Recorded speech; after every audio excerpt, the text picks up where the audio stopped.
All right, welcome everybody to one of our very first smoothie hours in our Bite-Sized Wins community. Really excited to get started here. And what I had for you today is we're going to go over just a little shopping guide that can help you when you're doing the 30 days to healthy living so you feel really great and secure when you go to the store. You know what to buy, you know what to look for in ingredient labels, and you feel really confident in that. So that's my goal by the end of this session here. So I'm going to start sharing my screen here and we're going to go over, let's see, we're going to go over our lesson here.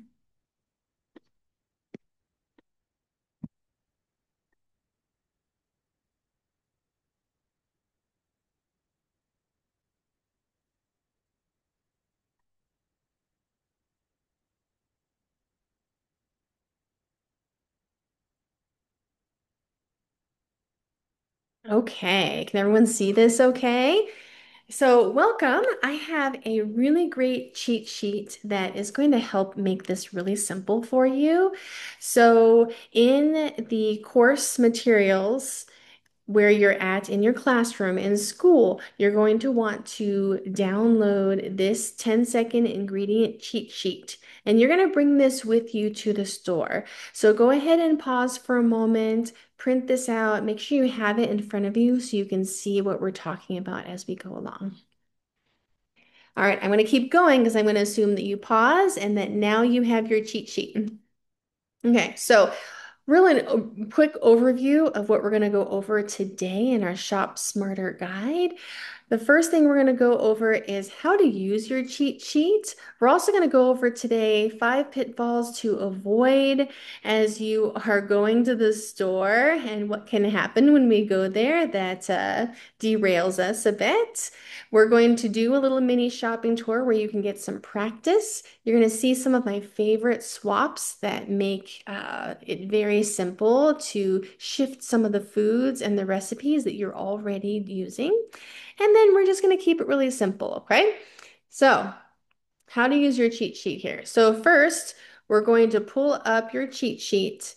And when we bring this to the store, here's the steps that we're going to do. So, we're going to pick up our item from the store and we're going to ignore the front packaging and we're just going to look at the back of it. We're going to look at the first three ingredients listed. And we're going to see first if we like those ingredients, because many times we look at ingredients at the store and the first ingredient is oil or it's sugar.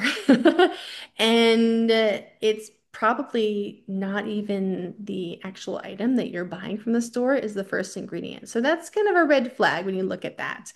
Oils and sugars are the biggest culprits. Next up, looking to see if there are preservatives. Preservatives tends to be at the bottom of your ingredient label, and they are the ones that have the really long, complicated names that are hard to read. And I'm going to show you some examples, and your guide actually has some examples on there so you can start to recognize some of these ingredients. Next up, there is a contains section on your ingredient label, and you're going to see if it contains any dairy, any gluten, any soy, any peanuts, anything like that that we're avoiding for the 30 days. Also, another sneaky thing is looking for synthetic vitamins, which items that say fortified tend to have synthetic vitamins in them. And those are forms of vitamins that is harder for our body to use. Our body has to break it down and make it into a form that is usable. And some people genetically have a much harder time with this, and it actually builds up as a toxin in the body. So we want to avoid those as much as possible. So think your fortified flour, wheat, things like that that we're already avoiding. Also, it can show up in rice sometimes. You can have the fortified enriched rice that has the vitamins in them. So we just want to nix all of those synthetic vitamins. All of Arbonne's vitamins are natural, they're not synthetic, so your body can actually use them and uptake them very quickly. And then we're also looking for any of those artificial colors, artificial flavors, or sweeteners, or things like that.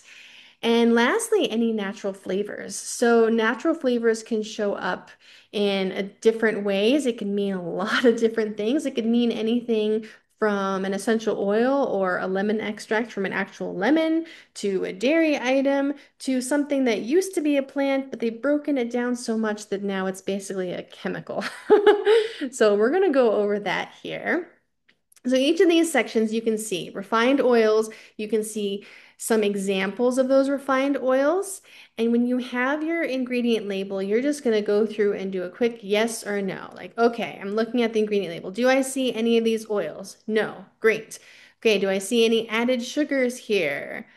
No. Okay, great. Do we see any allergens listed on the label? No. Great. Okay. Any preservatives? This is where the nitrates come in, these really long names.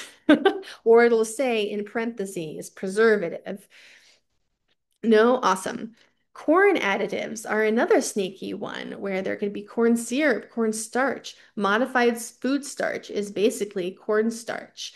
And corn can be inflammatory in our body because most corn is genetically modified. And for those of us who are looking to stay slim, corn is one of the worst things for us to eat because farmers have actually found that cattle will grow very quickly when you give them a high corn diet. And it does the same in our body. It will create a lot of fat stores in our body by eating corn. So, and some people are allergic to it. And so we avoid them for the 30-day period of time as well as artificial colors, artificial sweeteners, some examples, and then using with caution natural flavors. This isn't necessarily a game changer for you where you say, oh no, I can't have that because it has natural flavors. You have to, it's more nuanced. You have to look at what does the brand stand for? Is this brand generally pretty clean and the natural flavors are something that I feel like still go along with their standards? Or is it something that already has a ton of chemicals in it and then it has natural flavors at the end of it? And you're like, I don't think I trust this. So, using this checklist, if you have all no answers, this is a win type of item. Feel really good about purchasing that if that is what you need for that week for groceries. More than one yes answer, I would be wary about picking it up, especially if things like canola oil and the added sugars or allergens, any of these top ones right here, I would be very likely to put it back on the shelf. And the artificial colors. That's a really bad one that people haven't realized for a long time that are coming up a lot more that we're realizing how much it's affecting our kids and their nervousness as well. All right. So, yep, you review your score greater than one yes answer. I would probably put it back. And then all no answers means you're good to go. So, let's go through a few things so you can see some of the pitfalls to avoid when you're going to the store. When you are going there, you're ready to go, you've got your shopping list. Just a few things that can kind of trip even me up from time to time. So, relying on the front packaging because companies spend a lot of money wanting to market to everyone who's going to buy their product. And they spend that money knowing what color on the package, what to say on the package to get people to buy it more. So you really don't want to look at that front label. You are learning in this class to be able to turn it around and look at the ingredient label and have confidence reading that. You do not have to rely on the front of the packaging. And there's really very little rules that exist for marketing foods, so it's not even regulated. All right, next is ignoring natural flavors. We talked a little bit about natural flavors already, but natural flavors can come from anything originally derived from plants or animals. So it could have come from a plant source, but it might have been broken down so far and chemically altered that it's not something that our body utilizes and can digest or break down very well in our body, and it might be something we want to avoid. And the exact ingredients don't have to be listed because this protects businesses from having other competitors copy their proprietary blend of something. So natural flavors does not mean clean, as no matter how much it sounds like it's natural, there are lots of things that can hide in natural flavors. And if you see it high on the ingredient list, I would definitely see that as a red flag and look for other more simple ingredients instead of those that have a lot of ingredients plus a bunch of natural flavors. Another pitfall, this third one here, is not looking for sugar in savory foods. Things like pasta sauces, your salad dressings, breads, soups, all your condiments are very likely places that sugar can hide, even when it's not something that tastes physically sweet or is not a dessert. So you want to look for names with an ose at the end, like dextrose, fructose, sucrose. All of those means that they're sugars and that you want to avoid them as much as possible. So yes, ketchup, barbecue sauce, healthy granola bars can have a lot of sugar in them. Flavored yogurts, opt for the unsweetened yogurts when you get them. Canned soups, deli meats, and even some nut butters can have sugars added to them. All right.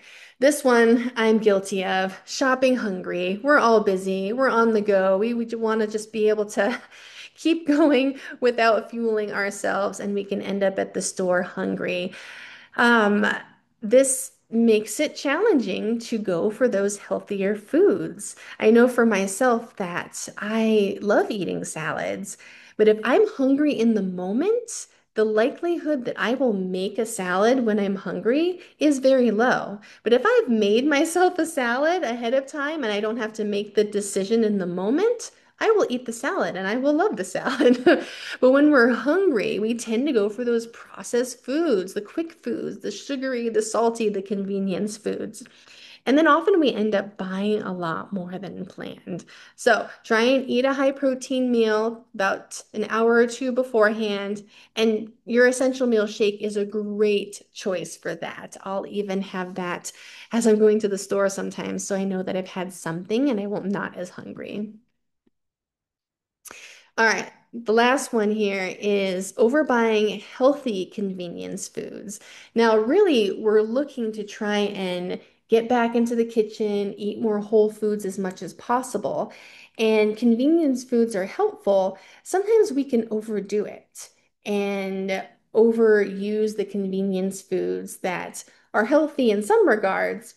But if we eat too much of them or rely too much on them, we can get stuck to where we can go back to some other convenience foods that are not as healthy for us because we've relied on them so much. And plus, they hurt our budget when we're doing too many of these convenience foods. So, overbuying leads to higher costs and less nutrient-dense meals. Many of these convenience foods are more on the drier side, and we also want to hydrate our body, hydrate our skin, hydrate our organs, and more of those whole foods give you that. All right, and then a bonus pitfall because this one is really important. Sometimes we can forget the context when we're looking at these ingredient labels, and we can get stuck in this good food, bad food. I don't know what food is good out there for me. I feel like everything's against me. And really, a single food isn't good or bad. What matters is how it affects you and your body and what you need it for. And even healthy items can be overdone if we do it mindlessly. So, really, the context of when you are looking at ingredient labels, you're looking at patterns, and sometimes you are going to mess up. You're going to come home with something, you're like, oh man, I didn't see that that had sugar in it, or I didn't see that this had dairy in it. I know I've done it several times. And to not beat yourself up on it, because this is a process of learning, and we're celebrating these small wins, small swaps that we do that are a progress over any type of perfection. And then also the patterns that sometimes there are not items available in that category that meet all of the checklists that we have. And that sometimes we have to find the best option as opposed to the perfect option. All right, so now we've gone through our pitfalls. Now we're going to do a mini shopping tour. And this is my favorite thing that I do with my clients. We typically go to Fry's here in Flagstaff, and it's a really great way to get a feel for just picking up ingredient labels, looking at them, realizing some of the patterns we were talking about, and knowing like, okay, when I look at this particular type of food, these are often the ingredients that are hiding, and I'm going to look for those first. If I'm in a hurry, these are the ones I'm going to look for. So, first up, we're going to practice, and we're going to look at flavored nuts or roasted nuts, which nuts are a healthy snack. Many times, these roasted nuts have things like oils and sugars, excess salt, and sometimes artificial flavorings that are hidden on the ingredient label. So can you spot the oils in these nuts?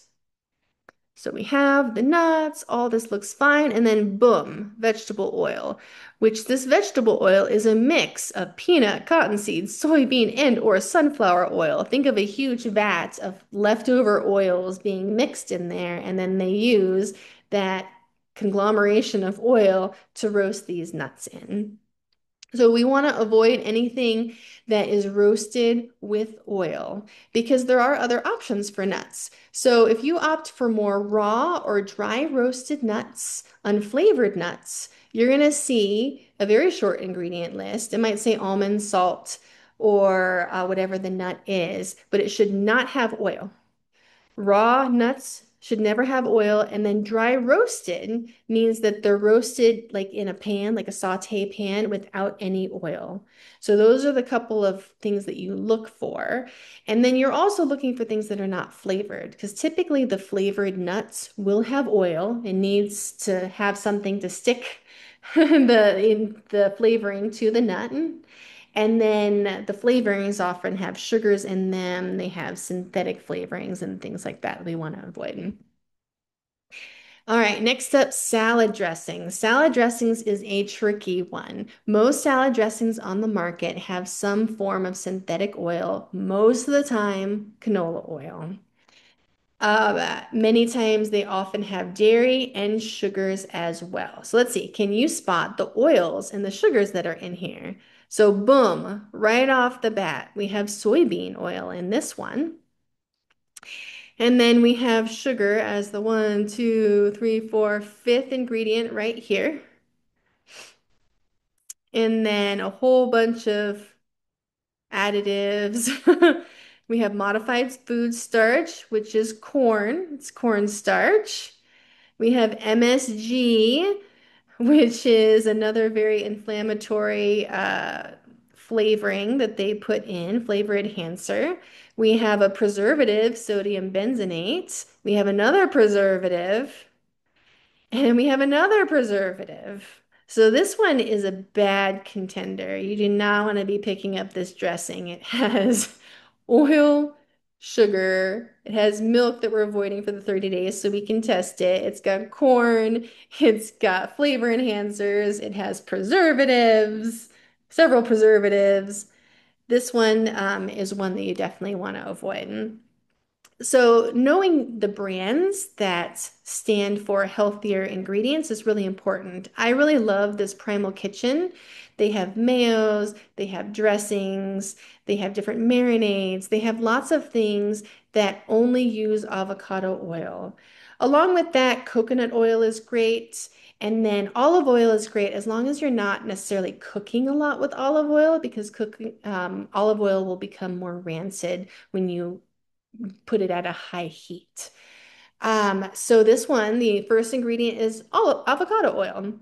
And then we have apple cider vinegar, egg yolk, coconut aminos, which adds a tiny amount of sugar because coconut aminos is basically nectar from a flower. So think in the same realm as honey almost, except for you don't have the honey bees. You have us humans being able to extract the nectar from the coconut flower. And then here, potato starch, it's got some mushroom extract. So they're using mushroom extract here as a little more of a natural preservative. And you have some different natural things. You have some natural vitamins. And then, yeah, look at that. So this one is a really, really great choice if you're looking for a pre-made dressing. You'll also find that I'll have recipes in our community that you will be able to make your own at home. I love to use cashews. All right, nitrates in cured meats. This is a big one, but actually they're getting a lot better. As I was preparing for this presentation, there weren't as many meats that have nitrates in them, so they're starting to really phase that out more. The problem is that they're trading the nitrates for other preservatives. So what I saw is that they maybe took out the nitrates, but then they increased the amount of the other synthetic preservatives. So still definitely watch for the preservatives here. So here we have the turkey breast, water, more turkey. It's kind of funny that it's mentioned twice here. Modified cornstarch, which is corn, and they've used it as a binder. It looks like they probably maybe pureed this stuff together and then used cornstarch as a binder to made it into like a deli meat. Dextrose is your sugar. And then we have a whole bunch of preservative, artificial flavoring.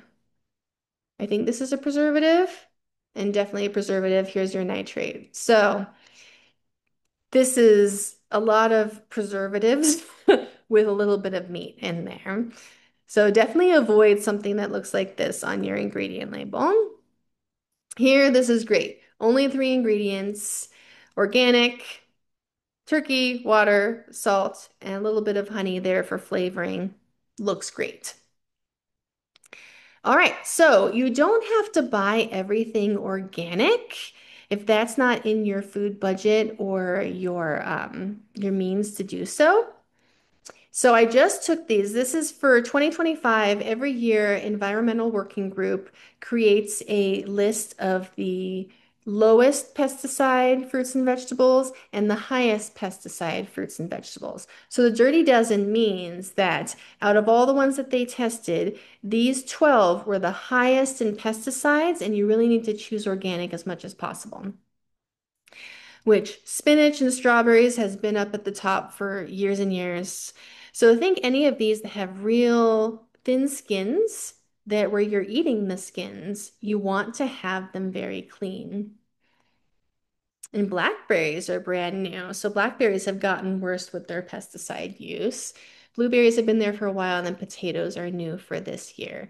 So any of these that you're eating the skin, definitely choose organic as much as possible. You can also use baking soda to help clean some of the pesticides off of the surface, but it's not going to change what's actually inside the fruit. All right, and the Clean 15. Any of these can be bought conventional, no problem. Pineapple, sweet corn. I'm a little surprised this is on this list, but actually with sweet corn, as long as it is organic, because if it's not organic, it's typically genetically modified. Um, but this is clean as far as you don't have to have it be organic if you just want to reduce pesticides. Avocados have a thick skin you don't eat, papayas, onions, sweet peas. All of these are ones that you can buy conventional. You don't necessarily have to buy organic. All right, so we've done the mini shopping tour. Now I'm going to give you seven of my favorite swaps that you could easily swap out for another ingredient in your recipe, and you're really going to see very little difference between the two. All right, so swapping out soy sauce for coconut aminos. Now, for the 30-day program, we take out soy because most soy is genetically modified, and many times it's in ingredients where it is highly processed. You have soy protein isolate, you have soybean oil, you have some of these that are added. So, as part of that, we take out the soy sauce and replace it for coconut aminos, which is the nectar from the coconut flower. It has a wonderful savoriness to it. It's a little less salty and a little bit more sweet. And we love the flavor of coconut aminos. All right, now swapping wheat pasta for things like chickpea pasta. Chickpea pasta is fantastic because look how much protein it has. So instead of eating a whole bowl of pasta and still feeling like you can have the entire box, here you could have a serving of pasta, have the increased protein, still have your delicious pasta, and not have it spike your blood sugar. I love this brand. And there are many other brands that are great. There are rice and yes, more rice pastas that you can do. Rice pastas tend to get mushy, whereas the chickpea pastas tend to hold their shape. You still want to cook it at the lowest time amount that it range that it gives you. So if it says it's ready in 7 to 9 minutes, you cook it at 7 minutes and you take it off, even if it still feels a little firm, because these pastas are a little bit more apt to break than regular pasta. Just doesn't have the gluten to hold it together as much.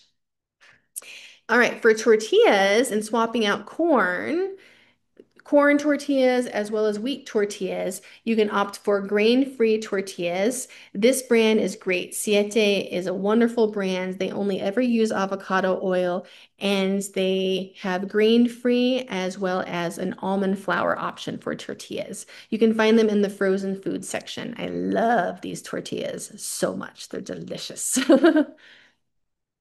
All right, and then recipes that require cream. So I have this wonderful zuppa Toscana recipe that if any of you have ever been to Olive Garden, it's this wonderful creamy soup that has potatoes and Italian sausage and kale, and it's delicious. And I had this recipe that used heavy whipping cream, but when our family had switched over from dairy, that I needed to find a way to make this recipe work. And so I researched online and found that coconut cream is a great substitute. And it did. It absolutely substituted in my recipe, tasted delicious.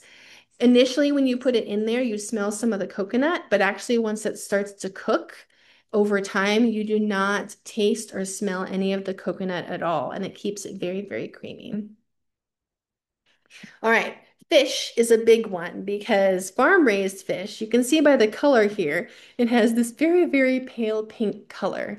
And the only reason why this fish has any color at all is because they put food dyes in the feed for farm raised salmon. Otherwise, it would be almost white for a salmon, which you don't think of. When you think of salmon, you think of like beautiful red color to that fish. And that's what wild caught fish is going to have. It's going to have that natural, very red color, red pink color of what the salmon is supposed to be.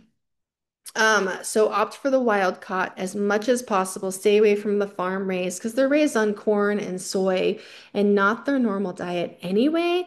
It doesn't have a lot of nutrients. It's not as good for you.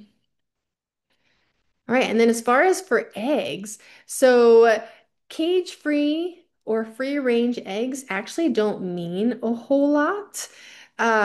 Cage-free means that they are not sitting there in a cage, which most chickens are cage-free. But the problem is that they're in this huge building. They don't have any cages, but they're packed in there. There's no room for them to live, and it's disgusting because if any of you have had birds or chickens, the amount of waste these animals put out is a lot. And then free range means that they have some area outside that they can go, but it's a pretty small amount of space. And they're still fed mostly on the grain and everything for their food.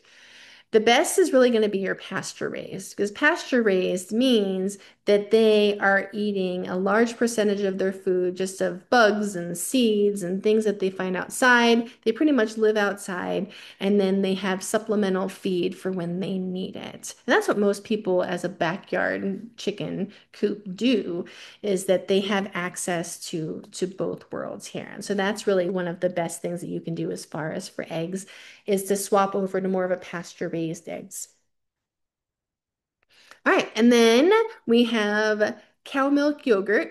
So for the 30 days, we are testing your interaction with dairy in your body. And most people I know tend to have some type of yogurt. Greek yogurt has always been touted as like a very big health food. It does have a lot of protein. So an easiest swap is to swap it out for either almond or coconut yogurt. I really love this So Delicious dairy-free brand. I think that they have really good quality of taste and ingredients in there. So that's a real simple swap that you can do. You can still have your yogurt like you like to have, just do the unsweetened variety. And as a bonus, one thing that I didn't realize for a long time is the freshness of frozen veggies and fruit compared to the regular store.